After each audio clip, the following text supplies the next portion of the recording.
Big boss Kannada season 12ರಲ್ಲಿ ಇಂದಿನ weekend ಎಪಿಸೋಡ್ಗೆ ಇಡೀ ಕರ್ನಾಟಕ ಜನತೆ ಕಾಯ್ತಾ ಇದೆ. ಈ ವಾರ ದೊಡ್ಡಮನೆಯೊಳಗೆ ಸಾಕಷ್ಟು ಘಟನೆಗಳು ನಡೆದಿವೆ. ಮುಖ್ಯವಾಗಿ ದೆವ್ವದ ಮ್ಯಾಟರ್ ವಾರ ಪೂರ್ತಿ ಮನೆಯೊಳಗೆ ಸೌಂಡ್ ಮಾಡಿತ್ತು.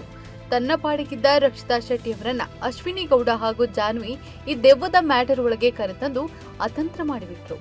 ಇಲ್ಲಿಗೆ ನಿಲ್ಲದ ಅಶ್ವಿನಿ ಜಾನ್ವಿ ಆಟ ರಕ್ಷಿತಾಗೆ ಅವಮಾನ ಆಗುವಂತೆ ನಡೆದುಕೊಂಡ್ರು. ಈ ಎಲ್ಲ ವಿಚಾರದಿಂದ ಕಿಚ್ಚ ಸುದೀಪ್ ಕೆರಳಿ ಕೆಂಡವಾಗಿದ್ದಾರೆ. ಅಶ್ವಿನಿ ಹಾಗೂ ಜಾನ್ವಿ ಅವರು ಬಿಗ್ ಬಾಸ್ ಮನೆಯಲ್ಲಿ ಗೆಜ್ಜೆ ಶಬ್ದ ಮಾಡಿ ಅದನ್ನು ರಕ್ಷಿತಾ ಮೇಲೆ ಹಾಕಿದ್ರು. ರಕ್ಷಿತಾ ನಾಗವಲ್ಲಿ ರೀತಿ ಆಡ್ತಾರೆ ಎಂದೆಲ್ಲ ಸುಳ್ಳು ಆರೋಪ ಮಾಡಿದ್ರು. ಇದೇ ವಿಚಾರ ಇಟ್ಕೊಂಡು ವಾರ ಪೂರ್ತಿ ಎಳೆದಾಡಿದ್ರು. ರಕ್ಷಿತಾಗೆ ಪದೇ ಪದೇ ಕಿರುಕುಳ ಕೊಡುವ ಪ್ರಯತ್ನ ಮಾಡಿದ್ರು. ಅಷ್ಟೇ ಅಲ್ಲದೆ ರಕ್ಷಿತಾಗೆ ಈಡಿಯಟ್, ಮುಚ್ಕೊಂಡ್ ಮಲ್ಕೋ ಎಂಬ ಪದವನ್ನೆಲ್ಲ ಉಪಯೋಗಿಸಿದ್ದಾರೆ. ಇದೀಗ ಇಂದಿನ ಪ್ರೋಮೋ ಬಿಡುಗಡೆಯಾಗಿದೆ. ನಾವು ಕೊಟ್ಟಿರೋ ಮಾತನ್ನ ತಪ್ಪಲ್ಲ, ತಪ್ಪಾಗಿ ಆಡಿರೋ ಮಾತಿಗೆ ಬುದ್ಧಿ ಕಲಿಸದೆ ಬಿಡಲ್ಲ.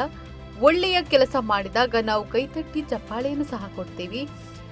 ಎಲ್ಲಿದ್ದೀವಿ ಅನ್ನೋದನ್ನ ಮರೆತು ಬಾಯಿಗೆ ಬಂದ ಹಾಗೆ ಮಾತನಾಡಿದವರಿಗೆ ಚೂರು ತಲೆ ಮೇಲೆ ತಟ್ಟಿ ಬುದ್ಧಿ ಹೇಳಬೇಕಾಗತ್ತೆ ಎಂದು ಸುದೀಪ್ ಹೇಳಿ ವಿಷಯ ಕೈಗೆತ್ತಿಕೊಂಡಿದ್ದಾರೆ.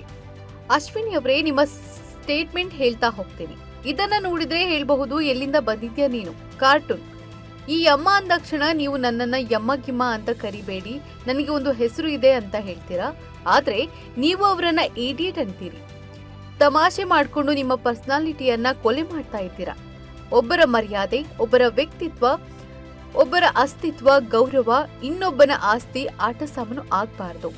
ಯಾರ ಅಪ್ಪನ ಆಸ್ತಿನೂ ಅಲ್ಲ ಅದು ಎಂದು ಕಿಚ್ಚ ಸುದೀಪ್ ಖಡಕ್ ಆಗಿ ಹೇಳಿದ್ದಾರೆ. ಇಂಟ್ರೆಸ್ಟಿಂಗ್ ಮತ್ತು ಇನ್ಫಾರ್ಮೇಟಿವ್ ವಿಡಿಯೋಗಳನ್ನ ಮಿಸ್ ಮಾಡ್ಕೋಬೇಡಿ. ಈಗಲೇ ಸಬ್ಸ್ಕ್ರೈಬ್ ಮಾಡಿ.